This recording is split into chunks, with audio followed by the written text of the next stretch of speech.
Hello! Ang lulutuin natin ngayon ay sinigang na tilapia na may saging. Ayan.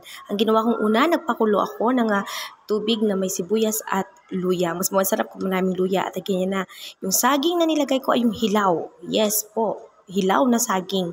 At binalatan ko. Mas maganda ko, mas masarap. At mas maganda kung yung mura talaga na saging ang ilalagay ninyo. Ayan, ganyan talaga ako magbalat. Nahihirapan ako magbalat ng saging na hilaw. Pero yung nabili ko na saging ay medyo, anong tawag dito? Medyo magulang na siya. Ayan, kaya medyo nahihinog na. Pero okay lang yan, the best pa rin yan. Masarap pa rin yan sa ilalagay natin or para sa sinigang na tilapia. Ayan, binalatan ko na siya. Pagkatapos yan ay i-slicein ninyo ng medyo maliliit.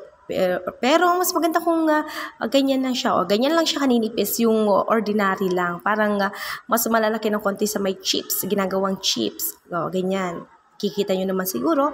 At yan, okay, yan natapos na. Meron na tayong sinigang at, okay, natapos ko ng pinakulo yung mga yon habang matagal na siguro mga 5 minutes kong pinapakuluan. Okay, mas masarap kapag mas matagal para nanunuot yung lasa niya. Ayan, nilagay ko na yung fish. Ayan, kinamay ko na siya. Pasensya na po. Ayan, okay. Tapos niyan ay tatakpan po natin. Tatakpan.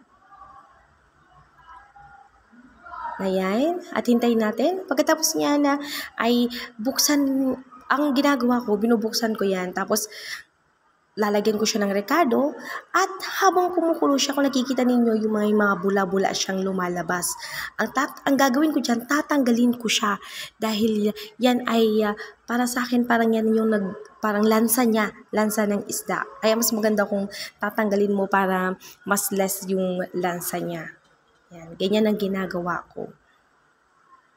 Okay, kayo kung ganyan din ba kayong magluto ng tilapia? Depende sa inyo kung ano, pwede rin namang hindi nyo tanggalin kung gusto lang din ninyo. Yan, pero ako talaga inaalis ko siya. Yan, hintayin yung kumulo siya. Okay, lagyan na rin ng mga rekado, ng mga pampalasa. Yan, pakuluin nyo ng konti, syempre para maluto yung fish. Hintayin siguro mga ilang minuto din siguro yan na pinapakuluan ko. Yan, basta kapag alam nyo ng luto yung fish, yan, pwede nyo na rin ilagay yung saging. Ayan. Ganyan talaga ako. Tinatanggal ko talaga siya mga besh. Okay, kanya-kanyang strategy tayo ng pagluluto. Ayan, at nilagay ko na nga yung saging. Opo, saging, hindi lang yan ginagawang banana Q, hindi lang ginagawang banana chips, at syempre nilalagay din yan sa sinigang. At mas masarap pa, isa pang recommend ko, mas masarap pa yan kapag puso ng saging ang nilagay ninyo. Ayan, tinakpan ko, at yan na nga. Okay, nung kumulo na siya, medyo kumulo na, at nilagay ko na yung sinigang. Huwag nyo masyadong haluin, baka madurog yung fish. Ayan, at hintayin yung matapos. Or, ayan. At ayan pa, kung nakikita ninyo yun, magluluto.